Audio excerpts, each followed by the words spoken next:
In the rolling hills of Pike County, Ohio, where cornfields stretch to the horizon and church bells mark Sunday mornings, 8 people were murdered in their own homes on a single April night in 2016. But this wasn't the work of strangers or cartels. The killers sat in the same church pews as their victims. They attended the funerals. They comforted grieving families while hiding the blood on their hands. This is the story of how a forbidden teenage romance became a multi-generational murder conspiracy that destroyed 2 families and shattered a community's faith in everything they thought they knew about good and evil. Pike County sits in southern Ohio, where 28,000 people live across 441 square miles of farmland and forest. Here, families have worked the same land for generations. Everyone knows everyone, and Sunday church attendance isn't just tradition, it's who you are. The Harrison family embodied this way of life. They were farmers, hard workers who kept to themselves but always helped neighbors in need. Christopher Harrison Sr., 40, had built a modest life on the family land. His ex-wife Dana, 37, lived nearby with their children. Their 19-year-old daughter Hannah was a young mother herself, trying to navigate life after a difficult breakup. The family had their struggles, like many in rural America. Money was tight, and they'd turned to growing marijuana to supplement their income, a decision that would later cloud the investigation into their deaths. But to their neighbors, they were just the Harrison family, people you'd wave to at the grocery store and sit with at high school football games. 5 miles away lived the Mitchell family, and they represented Pike County success.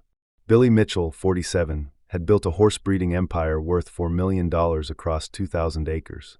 His wife Angela, 48, was active in their church. Their sons, George, 27, and Jake, 26, worked the family business and seemed destined to continue the family legacy. The Mitchells drove nice trucks, owned beautiful horses, and their property looked like something from a magazine. More importantly, they were devout Christians who never missed Sunday service and spoke openly about their faith. In Pike County, this made them pillars of the community. But appearances can be deadly lies. What would you think if your most religious neighbors turned out to be cold-blooded killers? Drop your thoughts in the comments, because this story challenges everything we think we know about good people and evil acts.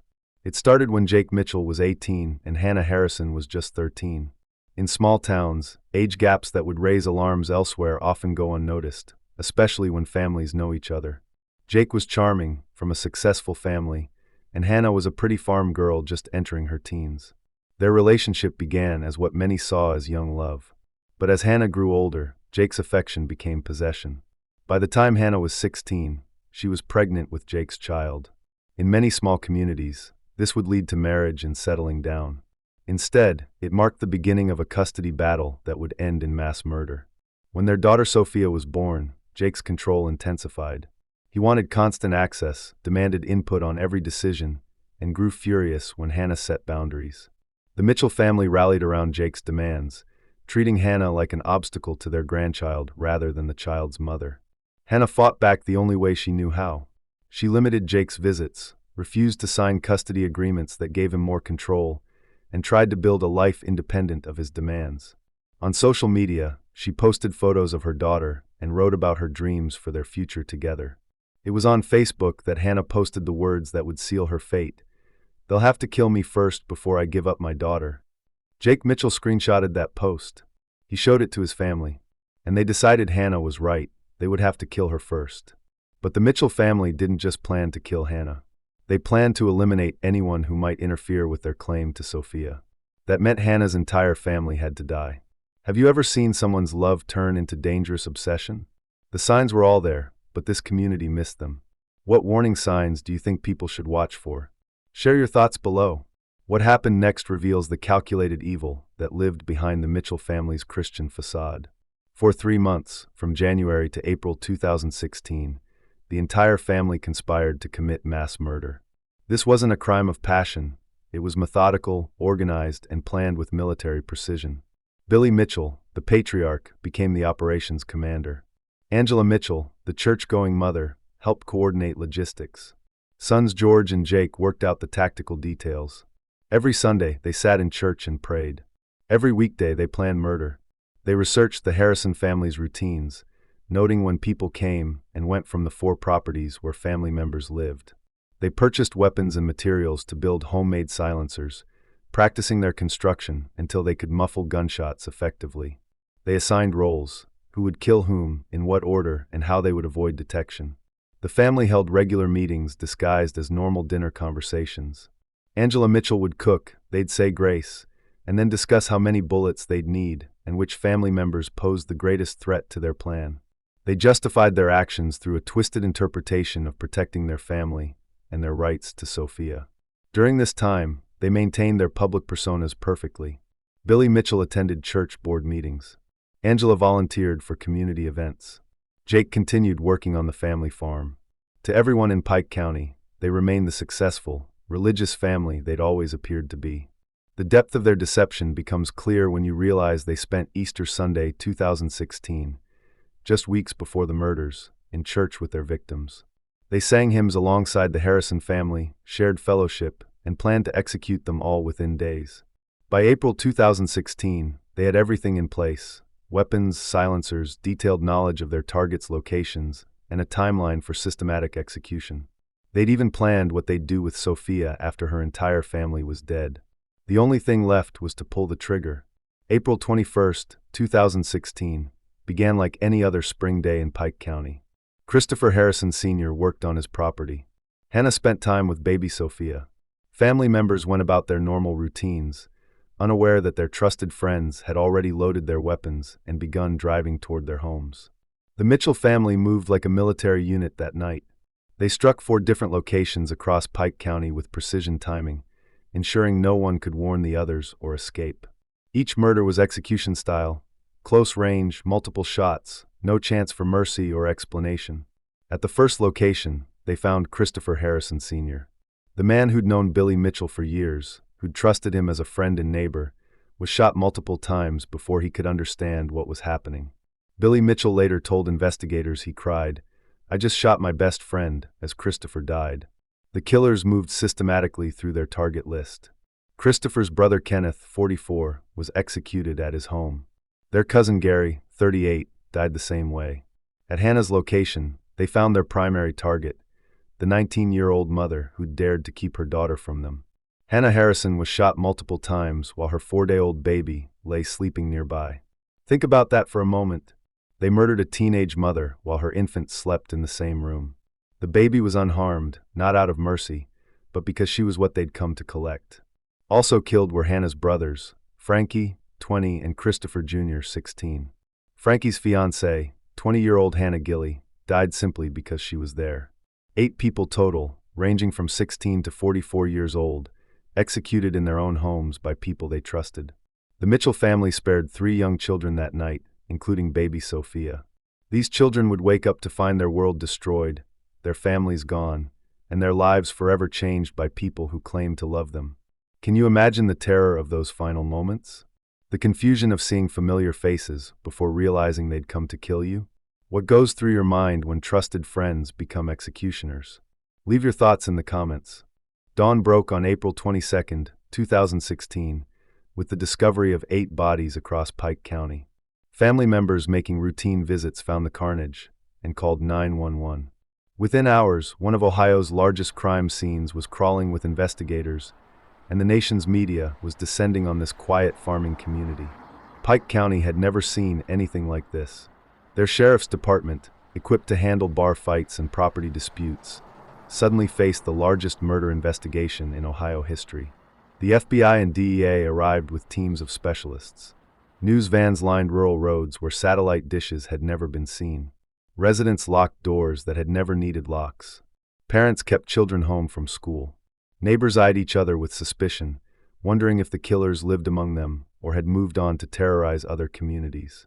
The very fabric of small-town trust that had held Pike County together for generations was shredding with each passing hour. Initial theories focused on drug cartels.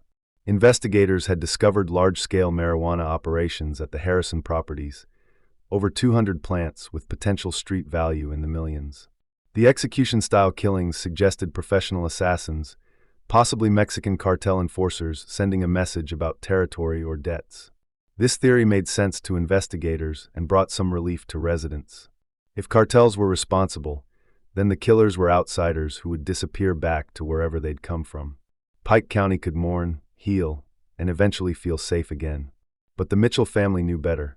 They knew the killers were sitting in church that Sunday, praying alongside their neighbors and offering comfort to the grieving. They knew because they were the killers. Billy and Angela Mitchell attended every funeral. They hugged Hannah's surviving relatives and offered their condolences. Jake Mitchell stood at the graveside of the woman he'd executed and the child he'd orphaned, playing the role of a grieving friend who'd lost people dear to him.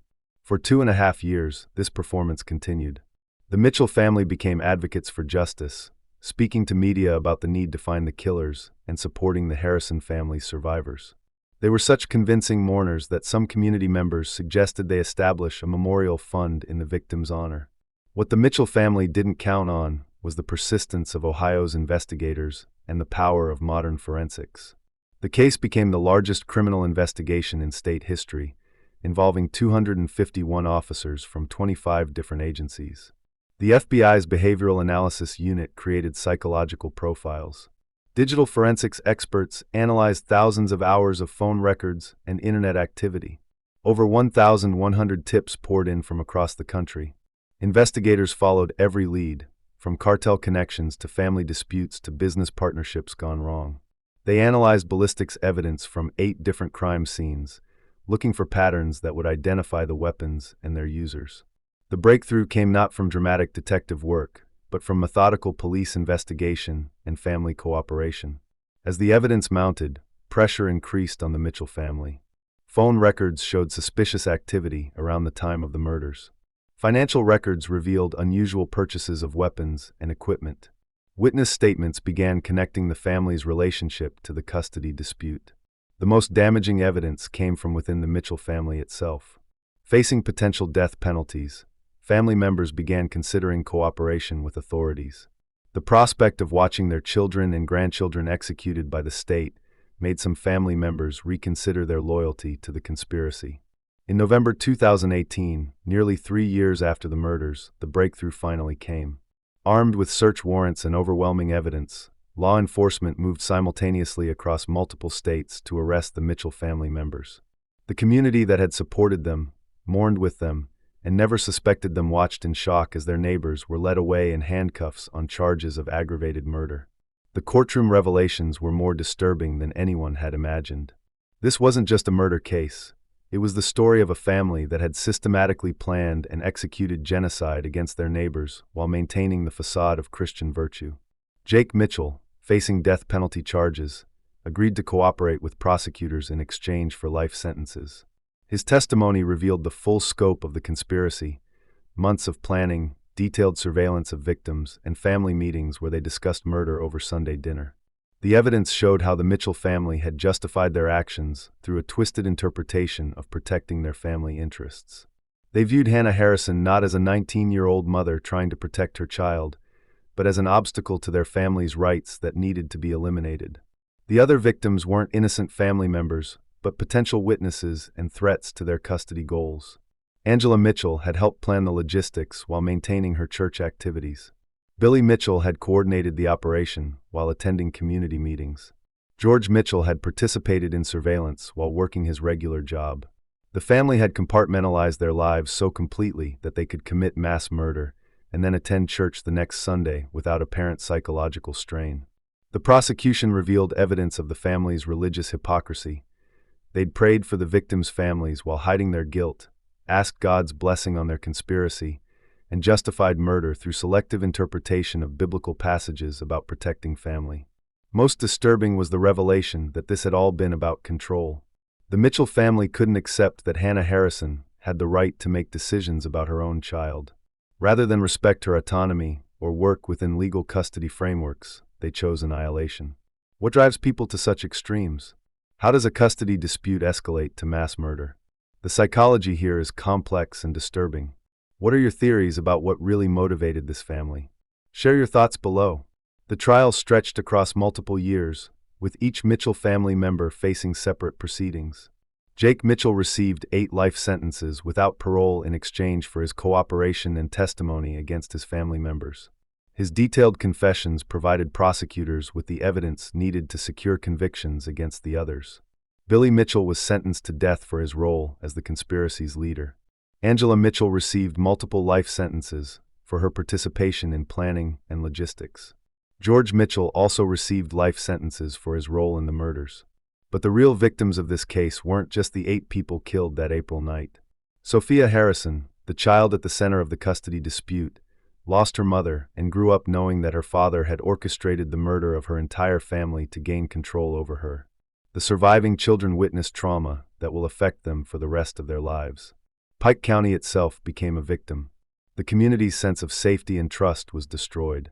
Neighbors began viewing each other differently, wondering what secrets might hide behind familiar faces. The idea that the most trusted families could harbor the deepest evil became a permanent part of the community's consciousness. Churches struggled with the theological implications of their most devout members committing mass murder. How do you reconcile Christian faith with such calculated evil? How do you trust fellow worshippers when some had planned genocide while sitting in the same pews? The economic impact was also significant. Pike County's reputation was damaged nationally, affecting tourism and business development. Property values near the crime scenes dropped. The community spent years trying to rebuild its image and heal from trauma that touched every family. The Mitchell family case reveals disturbing truths about how evil can hide behind facades of respectability and faith. These weren't career criminals or obviously dangerous people. They were successful business owners, church members, and community pillars who chose murder over compromise. The warning signs were there, but they were ignored or rationalized away. Jake's inappropriate relationship with Hannah when she was 13 should have triggered intervention. His controlling behavior and escalating demands should have been recognized as dangerous. The family's obsession with custody and their refusal to accept legal boundaries should have raised alarms. Instead, the community enabled the relationship by treating it as normal teenage romance. They overlooked the age gap, the power imbalance, and the control issues because the Mitchell family was respected and successful. Their Christian faith provided a cover that made people less likely to question their motives or behavior. This case demonstrates how dangerous family obsession can become when combined with entitlement and resources. The Mitchell family had the money, planning ability, and social standing to carry out their conspiracy. They used their reputation as a shield while preparing for mass murder. Most importantly, this case shows how religious faith can be perverted to justify evil actions. The Mitchell family maintained their church attendance and Christian identity throughout their planning and after their crimes. They interpreted their faith in ways that supported their desires rather than challenging their actions. Have you ever encountered people who used religion or respectability to mask concerning behavior? What red flags should communities watch for? Your insights could help others recognize dangerous situations before they escalate. Today, Pike County continues its journey toward healing, but the scars remain visible. Memorial gardens honor the victims. Community organizations work to rebuild trust and connection. Churches grapple with questions about faith and evil that have no easy answers. The Mitchell family's property was eventually sold, their horse breeding operation dissolved, and their name became synonymous with betrayal in Pike County. The land where they planned mass murder is now owned by people trying to build something positive from tragedy. Hannah Harrison's daughter Sophia is now 8 years old, growing up with loving family members who survived the massacre. She'll carry the burden of this story her entire life, knowing that her very existence sparked a conspiracy that destroyed 2 families and traumatized a community. The case changed how Ohio investigates family violence and custody disputes. Law enforcement now receives training on recognizing escalation patterns in domestic situations. Courts have new protocols for cases involving obsessive behavior and threats. But perhaps the most important lesson is about the nature of evil itself. Evil doesn't always announce itself with obvious warning signs. Sometimes it sits in church pews, attends community events, and maintains perfect facades while planning unspeakable acts. The Mitchell family didn't just murder 8 people that April night in 2016. They murdered Pike County's innocence, their community's trust, and their neighbors' faith in the basic goodness of familiar faces. In small towns across America, families gather for Sunday dinner, attend church together, and present united fronts to their communities. Most of these families are exactly what they appear to be. But the Mitchell family case reminds us that sometimes the greatest evil comes from those we trust most. What do you think drives people to such extremes? How can communities better protect themselves from hidden predators? Share your thoughts, subscribe for more true crime stories, and remember, In Pike County, they learned that sometimes the devil doesn't announce himself. Sometimes he just sits in the front pew and plans your execution while singing hymns. The Mitchell family case remains one of America's most disturbing examples of how far people will go when obsession, entitlement, and evil combine behind a mask of respectability. Their victims deserve to be remembered not just as casualties of a custody dispute, but as real people whose lives were stolen by neighbors who chose murder over human decency. Their story ends here, but the questions it raises about trust, faith, and hidden evil will haunt Pike County, and all of us, forever.